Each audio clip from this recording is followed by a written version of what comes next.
Welcome to the RPTM podcast, the show that breaks down the myths of monolithic history and tells our story through multiple lenses. I'm your host, Professor Ryan Lancaster. Today's episode is partially underwritten by you, the listener. Find out ways to support the podcast on my website, ryanglancaster.com. Episode 13, Plantations, Medicine, Georgia, Saint-Malo, and the Albany Plan. Rule 10 for history might ruffle some feathers. Remember that perception is more important than reality.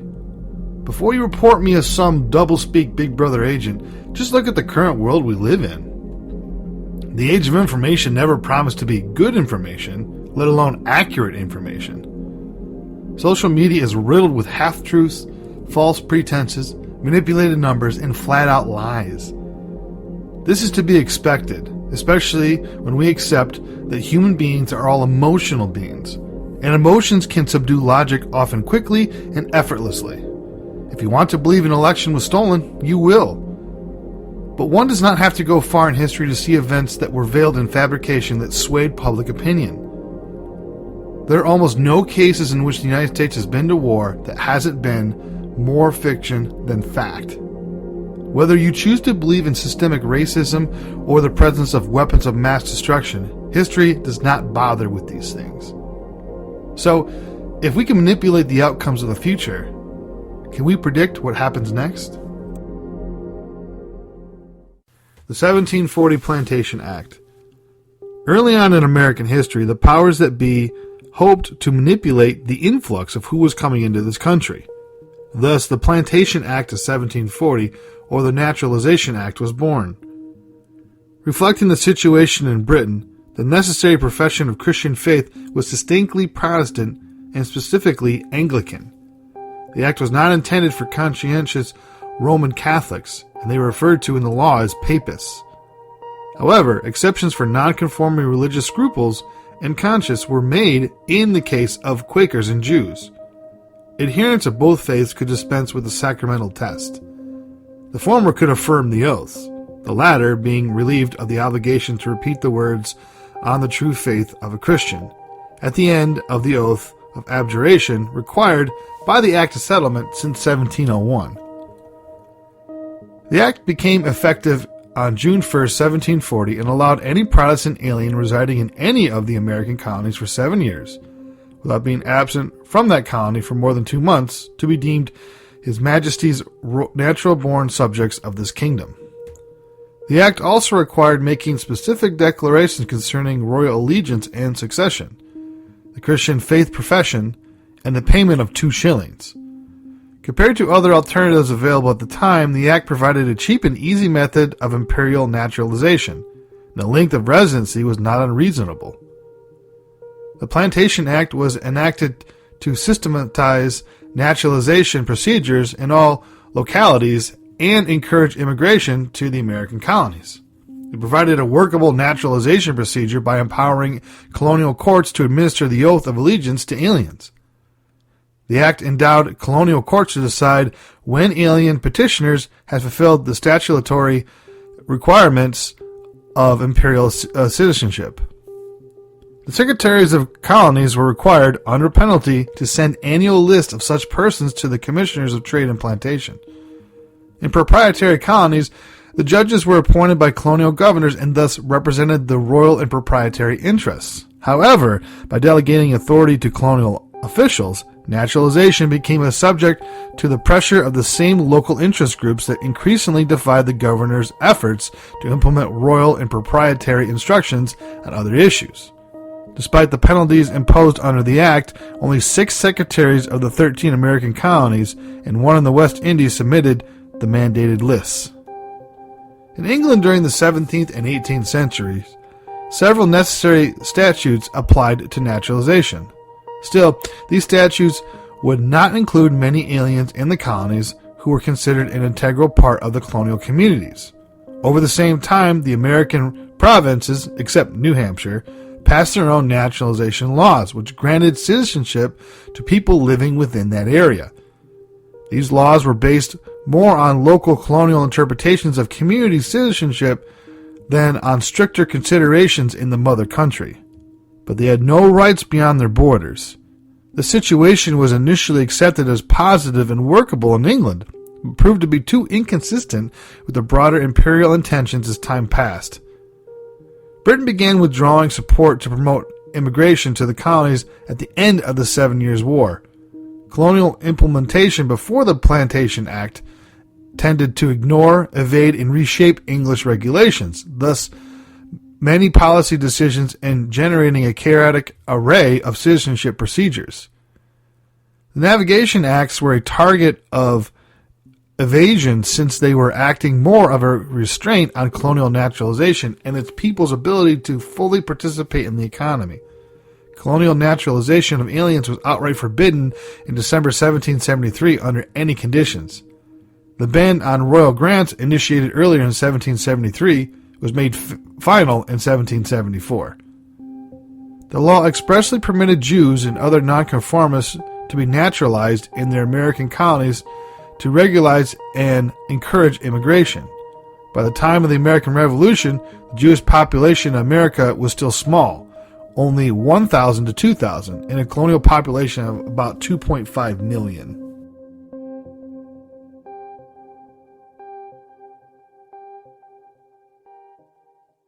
Colonial Era Medicine. Human health has evolved over the past several millennia, and some of those changes have occurred in colonial America.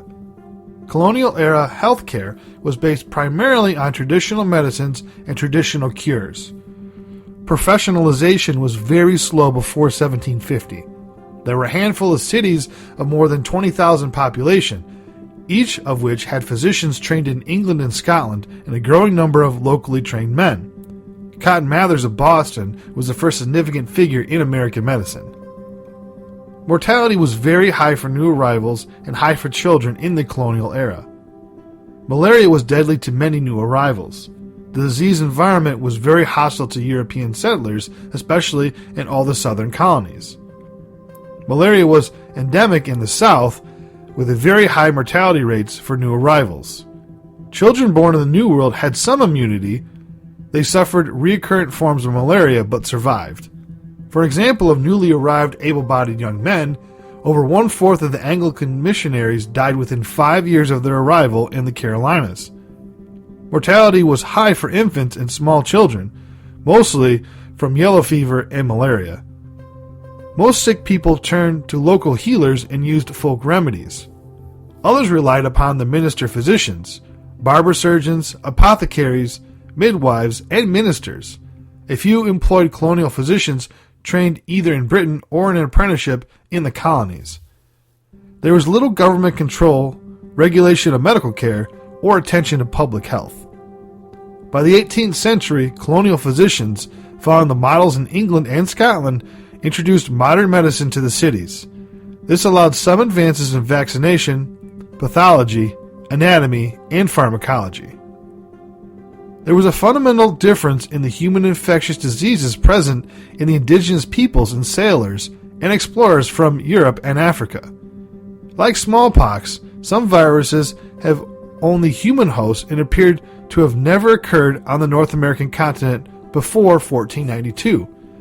The indigenous people lacked genetic resistance to such new infections.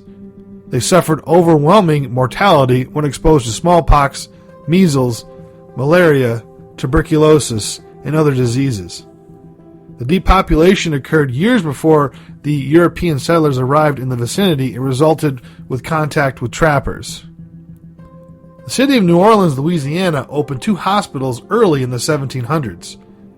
The first was the Royal Hospital, which opened in 1722 as a small military infirmary, but grew to importance when the Ursuline sisters took over management in 1727 and made it a major hospital for the public, with a new and larger building built in 1734. The other was the Charity Hospital, which was staffed by many of the same people, but was established in 1736 to supplement the Royal Hospital. The poorer classes, who usually could not afford to go get treatment at the Royal Hospital, had somewhere to go now. In most American colonies, medicine was rudimentary for the first few generations. A few upper-class British physicians emigrated to the colonies. The early medical society was organized in Boston in 1735. In the 18th century, 117 Americans from wealthy families had graduated in medicine in Edinburgh, Scotland. Still, most physicians learned as apprentices in the colonies. In Philadelphia, the Medical College of Philadelphia was founded in 1765 and became affiliated with the university in 1791. In New York, the medical department of King's College was established in 1767 and in 1770 awarded the first American medical degree. Smallpox inoculation was introduced between 1716 and 1766, well before it was accepted in Europe. The first medical schools were established in Philadelphia in 1765 and New York in 1768. The first textbook appeared in 1775, though physicians had easy access to British texts. The European populations had historical exposure and partial immunity to smallpox. Still, the Native American people did not. The death rates were high enough for one epidemic to virtually destroy a small tribe. Georgia Plan. Utopia is something that is yet to be obtained, despite the numerous attempts we've seen. When he founded Savannah, the capital of his newly chartered Georgia colony, James Oglethorpe had some utopian ideas. His planned city would be built around 4 squares and 4 simple prohibitions. No rum, no slavery, no lawyers, no papists. The development of Georgia was unlike all the other British colonies. First, it was the last to be created. Georgia was founded in 1733, 126 years after Jamestown was successfully planted. England and Europe were amid an intellectual revolution known as the Enlightenment. Enlightened thinkers championed the causes of liberty and progress. Many believed in the innate goodness of human beings.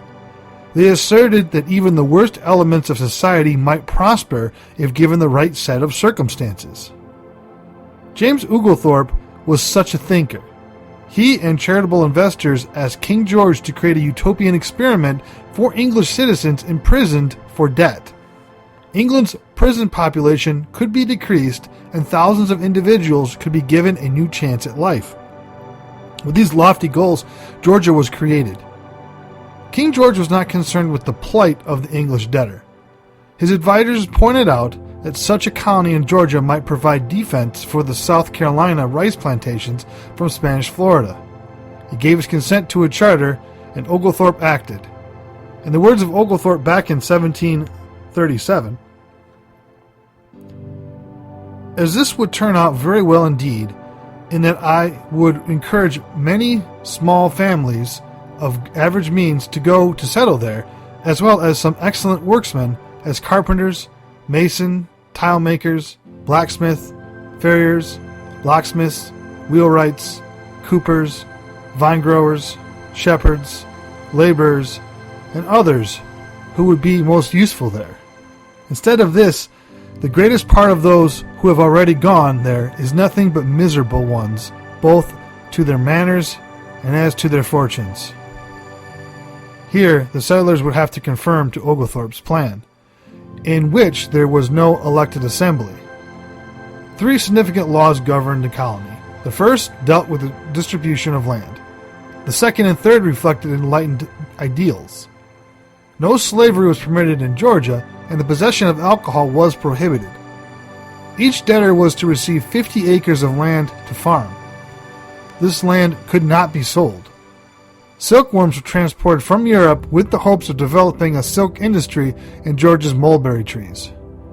Unfortunately, the plan itself was a miserable failure. Georgia residents complained that some citizens received fertile land while others were forced to work with uncooperative soil.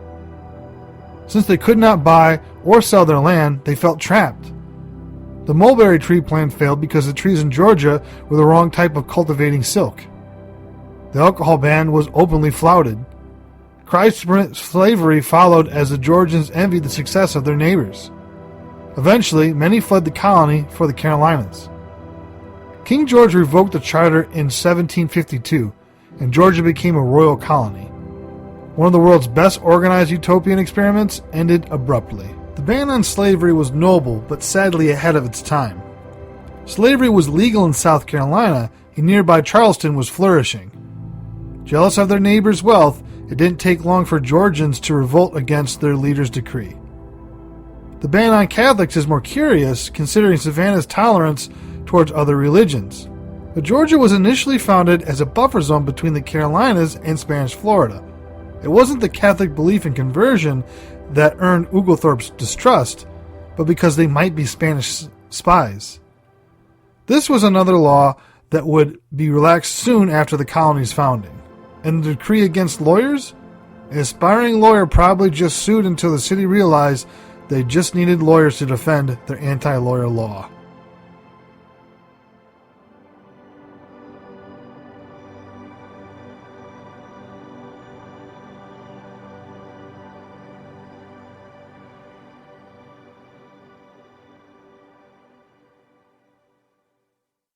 Women's first vote. When looking at voter rights, we tend to focus on the suffrage movement, but there were pocket cases much earlier that gave women the right to vote.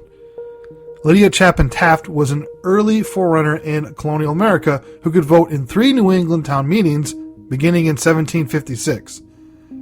Lydia and her husband Josiah settled in Uxbridge, Massachusetts. According to proprietors' records, Josiah Taft was on his way to becoming a large landholder in Uxbridge. As Josiah purchased and sold land, Lydia set up housekeeping to play all the skills she had been mastering. Josiah was a farmer and soldier, and Lydia was a colonial mother and homemaker. They were members of a new village and helped to form a town that became a respected community.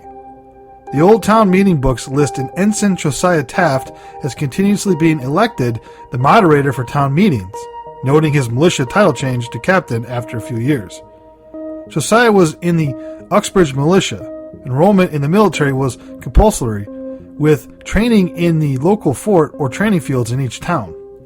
Every man was required to have a weapon and ammunition and be prepared to act when called upon.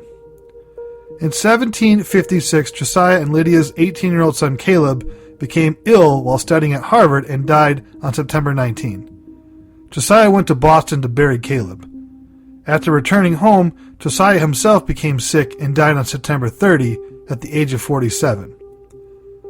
This happened immediately before a critical vote concerning the town's financial support of the French and Indian War. The only individuals allowed to vote were freeholders, male free property holders, and Josiah's estate was valued as one of the largest in town. Josiah's untimely death opened the door for Lydia's giant step into America's history of women's suffrage. Given the critical nature of the vote, the landowner and taxpayer status of Josiah's estate, and that of Lydia's oldest surviving son was still a minor, the townspeople voted to allow Lydia, the widow of Josiah Taft, to vote at this critical meeting on October 30th, 1756. Lydia cast her vote in favoring the appropriating funds for the regiments engaged in the French and Indian War, thereby giving herself the distinction of being the first woman to vote in America. The early town records demonstrated at least 2 other occasions when Lydia voted in official Uxbridge town meetings in 1758 and 1765. Lydia Chapin Taft died in Uxbridge on November 9, 1778, at the age of 65. After the United States had officially declared its independence, it was engaged in the Revolutionary War. Her historic vote would precede the constitutional amendment for women's suffrage by 164 years. It would elevate her from the role of wife and mother to a symbol of women's suffrage. Many years later, Judge Henry Chapin proclaimed in an 1864 address to the Unitarian Church that Uxbridge may yet become famous as the pioneer in the cause of women's suffrage. According to Chapin, the decision to allow Taft to vote followed the tradition of no taxation without representation. Chapin's claim for Taft as the first woman voter has been disputed by recent historians. They contend that historical documents do not support Chapin's story of his family's history, from a speech delivered over 100 years after the event.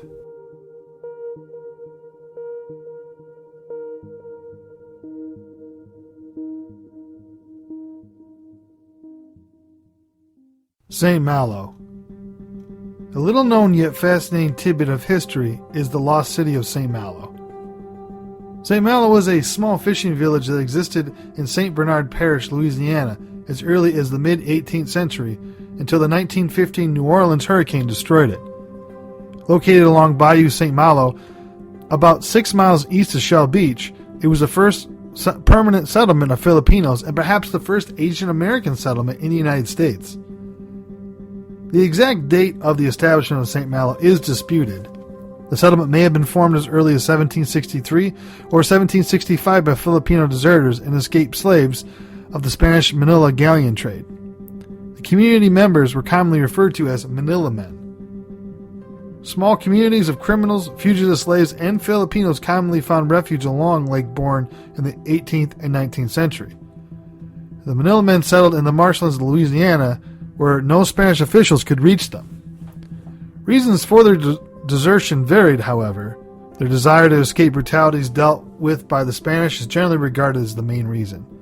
Beginning in 1784, Juan St. Malo led a group of fugitive slaves below New Orleans and into St. Bernard Parish, who stole livestock, destroyed property, and seeded other chaos. In May of that year, the Spanish government began preparing for an expedition to capture Saint-Malo and his Maroons after a group of Americans were murdered.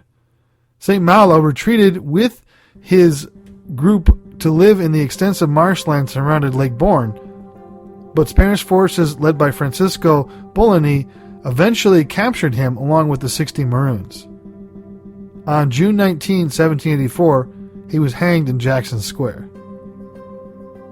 The Manila men lived in small houses supported above the water by stilts in a similar style to the Philippines' nipa huts.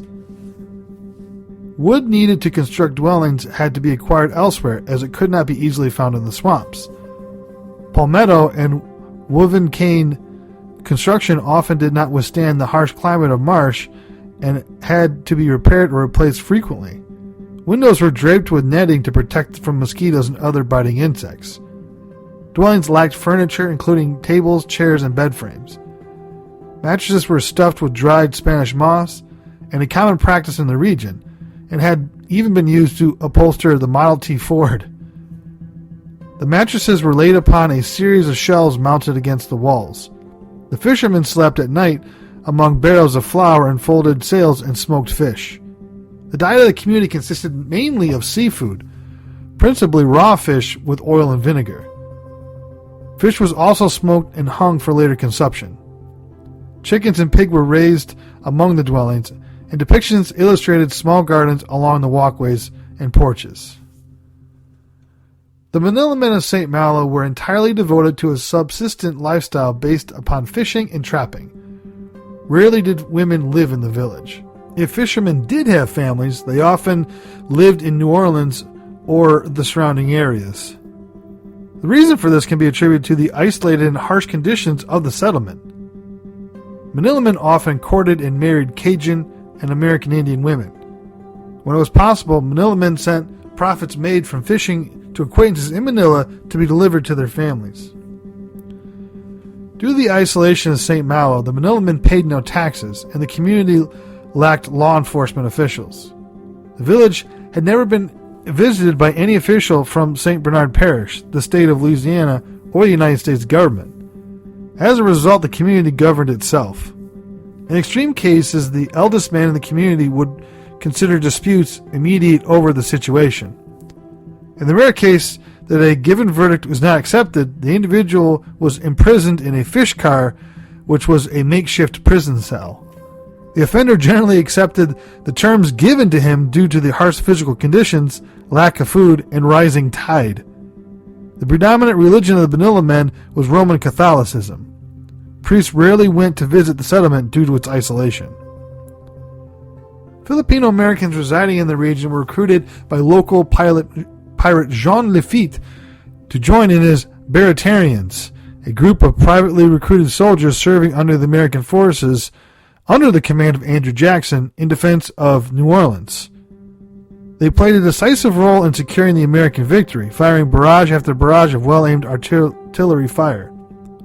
The defending American force under Jackson considered of regular army troops, statesmen, western sharpshooters, 2 regiments of pirates from the Delta swamps, which would have included the Filipinos, as mentioned earlier.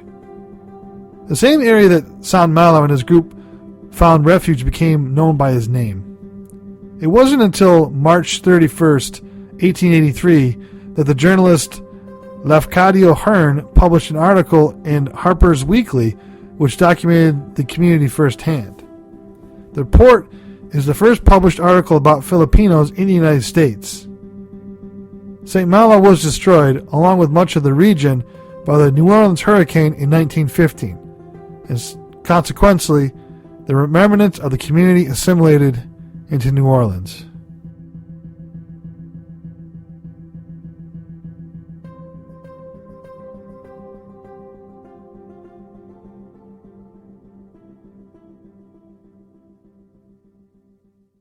Albany Plan of the Union.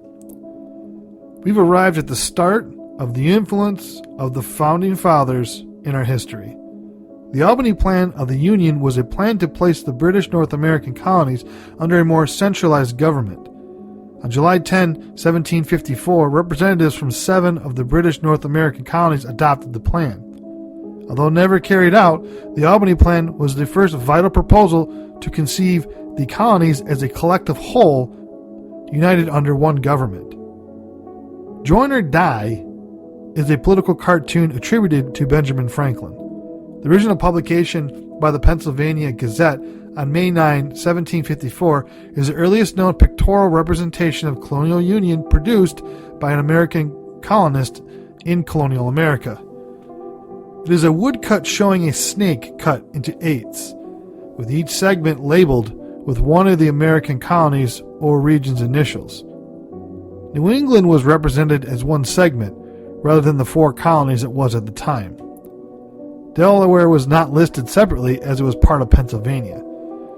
Georgia, however, was omitted entirely. Thus, it had 8 segments of a snake rather than the traditional 13 colonies. The poster focused solely on the colonies that would make up the present-day United States due to Americans' shared identities. The cartoon appeared along with Franklin's editorial about the disunited state of the colonies and helped make his point about the importance of colonial unity. It later became a symbol of colonial freedom during the American Revolutionary War. The cartoon has been reprinted and redrawn widely throughout American history.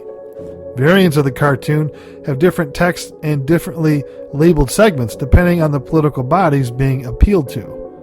During the American Revolutionary War, the image became a potent symbol of the American colonists' unity and resistance to Parliament and the Crown. It returned to service, suitably redrawn for both sides of the American Civil War, as both Union and Confederacy held differing views on the federal government's nature. Representatives of the colonial governments adopted the Albany Plan during a more extensive meeting known as the Albany Congress. The British government in London had ordered the colonial governments to meet in 1754, initially because of the breakdown in negotiations between the colony of New York and the Mohawk Nation, which was part of the Iroquois Confederation. More generally, imperial officials wanted a treaty between the territories and the Iroquois that would articulate a clear colonial Indian relations policy. The colonial governments of Maryland, Pennsylvania, New York, Connecticut, Rhode Island, Massachusetts, and New Hampshire all sent commissioners to the Congress. Although the treaty with the Iroquois was the primary purpose of the Congress, the delegates also met to discuss intercolonial cooperation on other matters. With the French and Indian War looming, the need for collaboration was urgent, especially for colonies likely to come under attack or invasion. Before the Albany Congress, several intellectuals and government officials had formulated and published several tentative plans for centralizing North America's colonial governments. Imperial officials saw the advantages of bringing the colonies under closer authority and supervision, while colonists saw the need to organize and defend common interests. One figure emerging prominence among this group of intellectuals was Pennsylvanian Benjamin Franklin. Earlier, Franklin had written the friends and colleagues proposing a plan of voluntary union for the colonies. Upon hearing of the Albany Congress, his newspaper, the Pennsylvania Gazette, published that political cartoon we just talked about, Join or Die, which illustrated the importance of union by comparing the colonies to pieces of a snake's body. The Pennsylvania government appointed Franklin as commissioner to Congress. On his way, Franklin wrote to several New York commissioners outlining short hints towards a scheme for uniting the northern colonies using an act of the British Parliament. The Albany Congress began in June 19, 1754, and the commissioners voted unanimously to discuss the possibility of a union on June 24th. The Union Committee submitted a draft of the plan on June 28, and the commissioners debated it until they adopted a final version on July 10th. Although only 7 colonies sent commissioners, the plan proposed all British colonies union except for Georgia and Delaware. The colonial governments were to select members of a Grand Council, while the British government would appoint a President General. Together, these two unified government branches would regulate colonial Indian relations and resolve territorial disputes between the colonies. Acknowledging royal colonial governors' tendency to override colonial legislatures and pursue unpopular policies, the Albany Plan gave the Grand Council greater relative authority. The plan was allowed the new government to levy taxes for its support. Despite the support of many colonial leaders, the plan, as formulated at Albany, did not become a reality. Colonial governments, sensing that it would curb their authority and territorial rights, either rejected the plan or chose not to act on it at all. The British government had already dispatched General Edward Braddock as a military commander-in-chief and 2 commissioners to handle Indian relations, and believed that directives from London would suffice in the management of colonial affairs. The Albany Plan was not conceived out of a desire to secure independence from Great Britain. Many colonial commissioners wished to increase imperial authority in the colonies. Instead, its framers sought reform colonial imperial relations and recognized that the colonies collectively share specific shared interests. However, the colonial government fears of losing power, territory, and commerce, both to other colonies and the British Parliament, ensured the Albany Plan's failure. Despite the Albany Plan's failure, it served as a model for future attempts at union. It attempted to establish a division between the executive and legislative branches of government while establishing a joint governmental authority to deal with external relations. More importantly, it conceived of the colonies of mainland North America as a collective unit, separate from the mother country and the other British colonies in the West Indies and elsewhere.